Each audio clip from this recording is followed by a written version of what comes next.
kerak 30 yoshda er xotin o'rtasidagi sevgi, muhabbat kerak ekan. Romantika kerak ekan. Foydasi yo'q ekan. 3000 dollar topasiz, bir oyda 10 ming dollar topasizmi? Orangizda uyga kelganingizda mana shunaqa hissiyot bilan har safar 18 yoshda maza qilib, kulib, sevgi bilan boqqan o'sha ayolingizning ko'zlariga har doim mana shunaqa nigoh bilan boqa olish kerak ekan.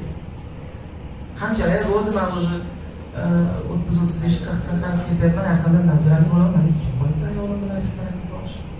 Meni kim qo'yibdi hozir erimga yaxshi ko'rishimni aytmish misolda?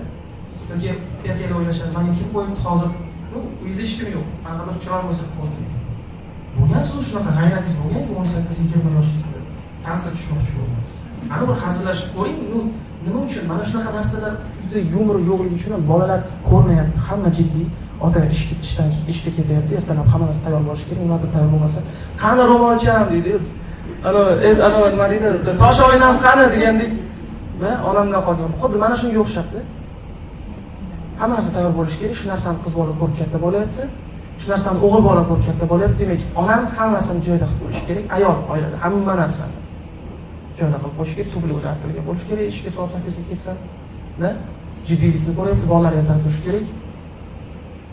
Turgandan jiddiylik, dasturxon ustida jiddiylik tez bo'l. Choyni hal qilishni bilmaydi. Kiyinayotganda shunaqa narsani ko'radi. Keyin nima bo'ladi?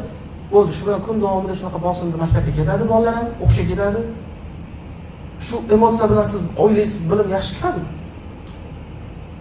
Yo'qadimi bolangizga bilan? Repetitorga qo'yganman, pul to'layapman deysiz. Xo'p, ishto, pul to'laysiz, xo'p.